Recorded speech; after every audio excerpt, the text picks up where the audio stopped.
आपने बाइक लेनी है, नया मोबाइल खरीदना है, फीस जमा करानी है, रेंट देना है या नए कपड़े लेने हैं, मगर पैसे नहीं है। मैं दूंगा 10,000 से 1,00,000 रुपए तक, वो भी सिर्फ एक क्लिक पर। लेकिन बदले में मुझे आपसे चाहिए आपकी प्राइवेसी, इज्जत, नौकरी, रिश्तेदार और दोस्त, और हो सकता है आपकी जान भी। जी हाँ, जैसे मसूद के साथ हुआ। एक रूम में से थोड़ी सी लाइट आ रही थी बाहर से, मैंने उसका डोर ओपन किया तो ये पंखे के साथ लटके हुए थे उस टाइम। मसूद को किसी इंसान ने नहीं बल्कि एक क्लिक ने मारा है। ना वो बीवी से परेशान था, ना बच्चों की टेंशन थी। एक जिम्मेदार इंसान जिंदगी से बेजार क्यों आ गया? क्या था ये एक क्लिक जिसकी वजह से मसूद जैसे हजारों अफराद बैठे बैठे लाखों के मकरूज हो गए, जेवर बिक गए, रुसवा हो गए, रिश्ते टूट गए, सहारे छूट गए, अपने रूठ गए, सिर्फ एक क्लिक की वजह से। ऐसा क्लिक जिसमें आपका पैसा नहीं, इज्जत भी दांव पर लग जाती है। आपके जितने भी ये कॉन्टैक्ट लिस्ट में नंबर है ना, लड़कियों के, लड़कों के, मामू के, चाचुओं के, जितने भी हैं, मैं सब पे कॉल करूँगा। देखिए मैम, चले आप, मुझे पता है नहीं करवा रही, चले सही है, ना करवाएं आप पेमेंट, सही है। अभी फिर मुझ पे कोई गिला नहीं करना। यकीन कर ले मेरे दोस्त से मर जा, ठीक है? अभी कॉल पे बैठो, कॉल पे बैठो, कर अभी लटक, मर मर मर, था की आवाज आनी चाहिए। ये वीडियो नहीं, आपको सिक्योर करने का फॉर्मूला है। एक ऐसी छोटी सी गलती जो जान ले लेती है, उससे कैसे बचा जाए, आज की इस वीडियो में आप सीख जाएंगे। ये वीडियो देखने के बाद या तो आप अपने मोबाइल से कुछ गेम्स और एप्स 1 सेकंड वेस्ट किए बगैर डिलीट कर देंगे, या फिर उन्हें कभी इंस्टॉल ही नहीं करेंगे। ये वो डाका है जो कहीं भी और किसी भी वक्त मारा जाता है, और चोर आपके घर में नहीं, मोबाइल में आता है।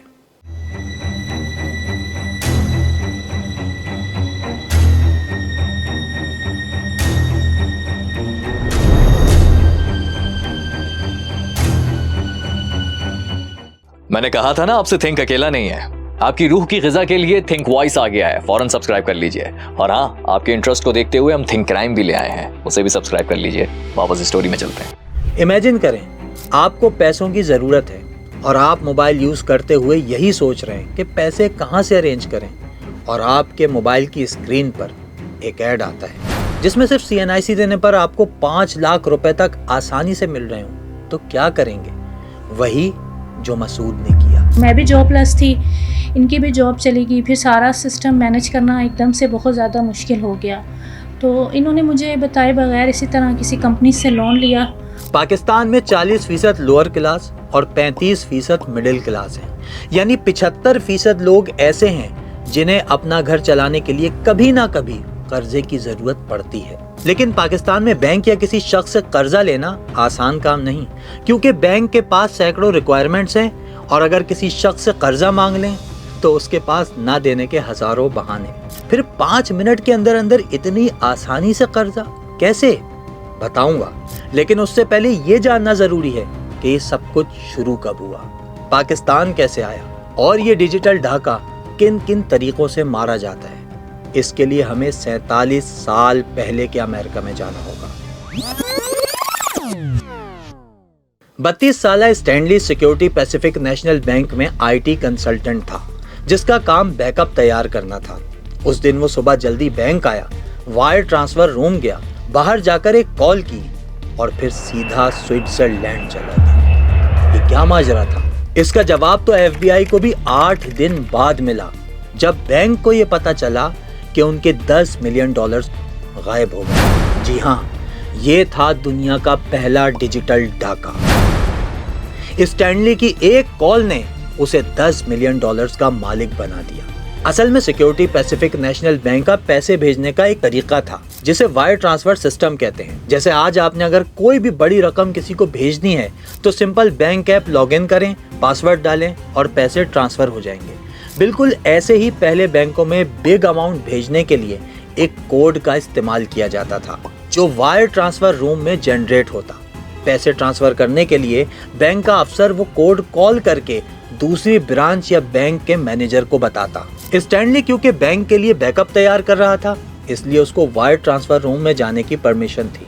उसने वहां जाकर वो कोड याद कर लिया और कॉल करके $10 मिलियन अपने ही खोले गए अकाउंट में ट्रांसफर करा लिए और फिर ये सिलसिला पूरी दुनिया में फैल गया। 2012 में साउथ अफ्रीका के बैंक से $6.7 मिलियन चुराए गए। 2016 में बांग्लादेश के बैंक से $81 मिलियन निकाल लिए गए। 2014 से 2018 तक हैकर्स ने रूस, America, China, Ukraine, France, Poland, UK और जर्मनी के बैंकों और एटीएम्स पर साइबर अटैक्स किए, जिनमें लोगों के $1 बिलियन डूब गए। 2021 में फिलिपाइन के बीडीओ यूनी बैंक के 700 कस्टमर्स बैठे बैठे कंगाल हो गए। लेकिन मसूद के केस में ऐसा नहीं था, क्योंकि उसके पैसे चोरी नहीं हुए, बल्कि मसूद को तो पैसे दिए जा रहे थे। लेकिन वो नहीं जानता था कि छोटा सा कर्जा उतारते उतारते वो इस दुनिया से ही चला जाएगा। ये जो ऑनलाइन कर्जा देते हैं, ये लोग कहते हैं कि जी आपने 3 मंथ के अंदर रिटर्न करना है, 90 डेज़ का इनको होता है कि आपने जो है ना 90 दिन के अंदर अपना कर्जा वापस करना है। लेकिन ये जो है ना 2 हफ्ते के बाद ही मैसेजेस वगैरह करना शुरू हो गए कि जी कर्जा रिटर्न करें। अब ऐसे हालात में जॉब भी नहीं थी और सारा सिस्टम घर का चलाना काफ़ी मुश्किल हुआ था। तो इसी दौरान इन्होंने फिर एक का कर्जा उतारने के लिए किसी दूसरी कंपनी से लोन लिया और इसी तरह फिर जो है ना 3-4 कंपनीज में ये फंसते चले गए। 99% लोग यही करते हैं जो मसूद ने किया। एक ऐप से कर्जा लिया, उनको वापस करने के चक्कर में दूसरी ऐप से पैसे लिए। ये एक ऐसा जाल है जिसमें इंसान एक दफ़ा फंस जाए तो फिर निकलने का चांस बहुत मुश्किल से मिलता है, क्योंकि ऐसी ऐप्स का कोई ऑफिस ही नहीं होता। उनका कोई बंदा घर आकर कर्जे का तकाजा नहीं करता, मगर फिर भी ये लोगों को उनके रिश्तेदारों, दोस्तों और ऑफिस में भी बेइज्जत कर सकते हैं। जिस वक्त आप ये ऐप्स अपने फ़ोन में डाउनलोड करते हैं, उस वक्त ये आपसे आपके फ़ोन के अंदर जो है वो डिफरेंट तरीके की परमिशंस ले लेती हैं। मिसाल के तौर पे आपके मीडिया का एक्सेस, आपके मैसेजेस का एक्सेस और डिफरेंट चीज़ों का एक्सेस आपसे ले लिए जाते हैं। ਜ਼ਾਤੀ ਡਾਟਾ ਚੋਰੀ ਕਰਕੇ ਫਿਰ ਉਹਦੇ ਖਾਨਦਾਨ ਦੇ ਵਿੱਚ ਫੋਨ करने शुरू कर देंगे ने। मेरे घर पे हर जगह पे कॉल की गई, मेरे बहनोई को कॉल की गई, मेरे ऑफिस में कॉल की गई। सारा डेटा ये लोग चोरी करते और बाद में ये हमें ब्लैकमेल करते। कोविड ने दुनिया की बड़ी बड़ी मईशतों को हिलाकर रख दिया था। पाकिस्तानियों की तो हालत ही गैर थी। कारोबार ठप और नौकरियां खत्म हो चुकी थी। लोग कर्जे मांग रहे थे मगर देने वाले नहीं थे। कहते हैं ना कि कोई भी प्रोडक्ट उस वक्त कामयाब होगा जब वो किसी मसले का सॉल्यूशन बनेगा। तो प्रोडक्ट था ऑनलाइन कर्जा, जो सॉल्यूशन था लाखों ऐसे अफराद के लिए जिनकी अर्निंग कम थी या जॉबलेस थे। स्मार्ट कर्जा, मनी टैप, पैसा यार, एतमाद लोन, फौरी कैश, लोन ला दो, आए मोबाइल लोन, पाक लोन जैसी कई ऐप्स गूगल प्ले स्टोर पर आ गई।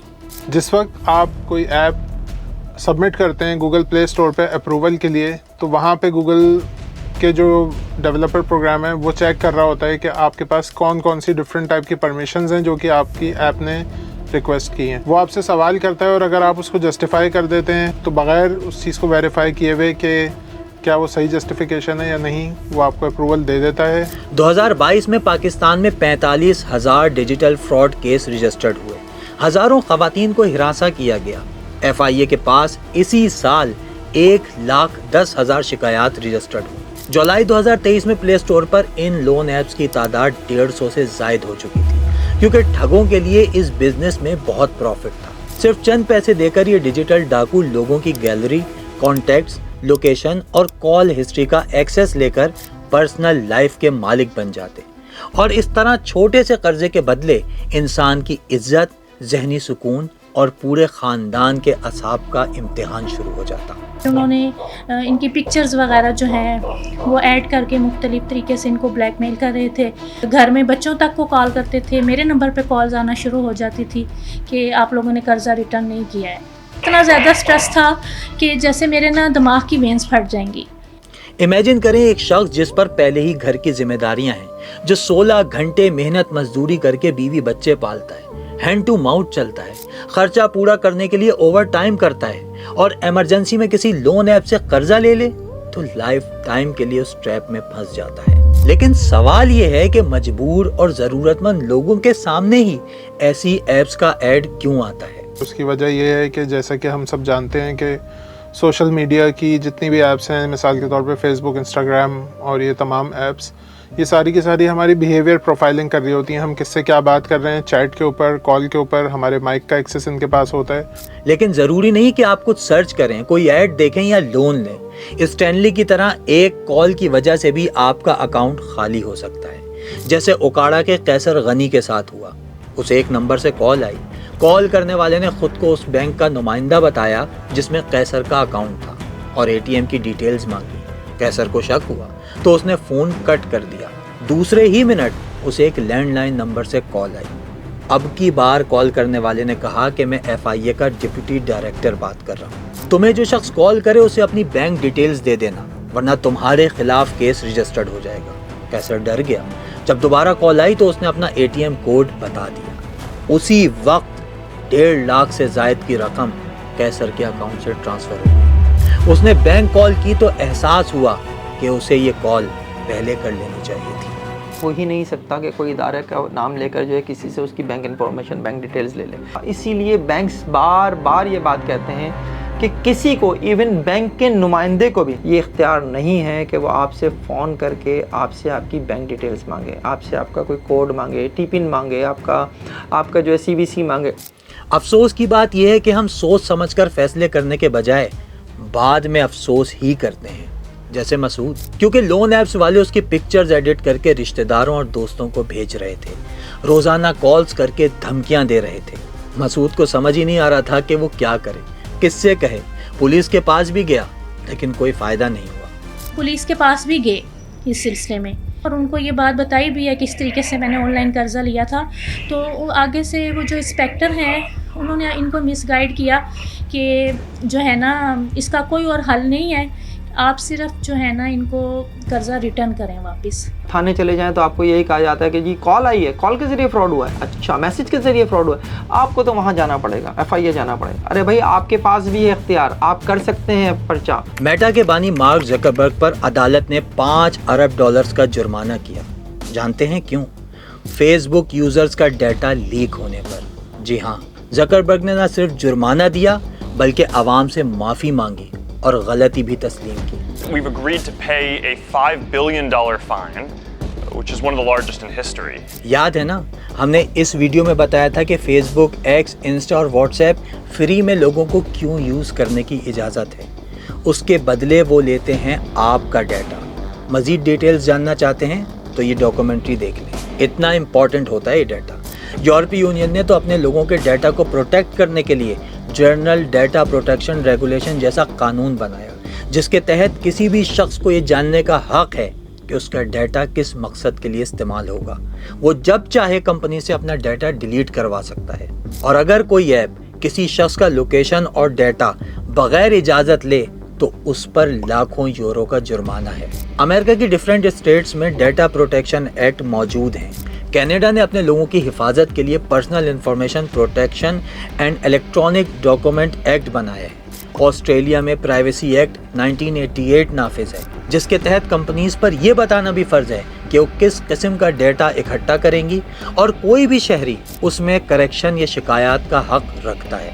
और पाकिस्तान, क्या यहाँ कोई ऐसा कानून है कि ऐप बनाने वाली कंपनी इस बात की पाबंद हो कि जो यूज़र का डाटा है उसको प्रोटेक्शन भी देनी है? अगर आप जानते हैं तो कमेंट्स में ज़रूर बताइएगा। खैर, ऑनलाइन टैक्सी की ऐप्स जो हर दूसरा शख्स इस्तेमाल करता है, उनके पास भी आपका डाटा मौजूद है। वो जहाँ चाहें जब चाहें इसे भेज सकती हैं, मगर उनसे कोई सवाल करने वाला नहीं। सवाल तो छोड़ें, यहाँ तो लोगों को ये तक नहीं पता कि अगर उनके साथ कोई डिजिटल फ्रॉड हो जाए तो जाना किस इदारे के पास है। कुछ अरसे के बाद जो है ना इस फाइल को एंटी करप्शन के ऑफिस में भेज दिया गया। मैं वहाँ गई, मैंने वहाँ के सीनियर से रिक्वेस्ट की कि सर आप हमारी फ़ाइल को FIA वालों को रिटर्न कर दें। तो एंटी करप्शन के जो बंदे थे उन्होंने भी मुझे यही कहा कि ये हमारा केस ही नहीं है। एक केस जो है वो अगर आपके पास नहीं बनता तो आप कम से कम उसको रेफ़र कर सकते हैं रिसीव करके। ये एक लॉ भी है, आपको करना भी चाहिए। और सबसे बड़ी बात यह है कि जो अफसरान मुख्तलिफ इदारों में बैठे हुए हैं वो ख़ुद भी नहीं पढ़ते, वो उन्हें ख़ुद भी कवानीन का पता ही नहीं होता। पाकिस्तान ही नहीं, नाइजेरिया, भारत, फिलिपाइन और इंडोनेशिया में भी ये लोन ऐप्स कई जाने ले चुकी हैं। भारत में तो 25 अफराद ने मसूद वाला रास्ता इख्तियार किया, लेकिन इन ममालिक ने वहाँ कानून सख्त किए, नए लॉज बनाए। गूगल ने 2023 में नई पॉलिसीज़ बनाई कि अगर कोई लोन ऐप पब्लिश करनी हो तो लोकल रेगुलेशन का सबूत देना होगा। मगर पाकिस्तान में lack of awareness, weak cyber laws, unemployment और पॉवर्टी की वजह से ये माफिया दिन ब दिन मजबूत हो रहा है। फ्रॉड के नए नए तरीके इन्वेंट करता है, लेकिन इसमें सबसे बड़ा किरदार है हमारा। याद रखें, जब तक लालची और बेवकूफ़ जिंदा हैं, ठग कभी भूखा नहीं मरेगा। हम बैठे बैठे अमीर होना चाहते हैं, और जब कोई ऐसा मैसेज देखते हैं कि मुबारक हो आप 10 लाख जीत गए हैं, बस 10,000 भेज दें और इनाम की रकम हासिल करें। कहीं ऐड नज़र आता है कि 5,000 लगाएं और महाना लाखों कमाएं। किसी ऐप के बारे में पता चलता है कि थोड़ी सी इन्वेस्टमेंट करो, रोज़ाना एक बटन दबाओ और डॉलर्स कमाओ, तो बगैर पढ़े, बगैर सोचे, बगैर समझे हम पैसे लगा देते हैं। कुछ ये काम मजबूरी में करते हैं, जैसे मसूद ने किया। वो तो एक काबिल इंसान था, अपने ऑफिस का सबसे अच्छा एम्प्लॉय कहलाता था, सूद को गुनाह कहता था, तालीम कम थी मगर बात ऐसे करता कि लोग उसे बहुत एजुकेटेड समझते। मगर जब नौकरी छूटी, किस्मत रूठी, गुर्बत से लड़ने की कोई तदबीर न सूझी, तो इस कातिल ऐप के चुंगल में आ गया। सोचा था बुरा वक्त कट जाएगा, मगर नहीं जानता था कि वो मर जाएगा। एक इतना ईमानदार इंसान, इतना मुखलिस इंसान अपनी ज़िंदगी के बासिया किया था। याद रखो, shortcuts often lead to long term problem.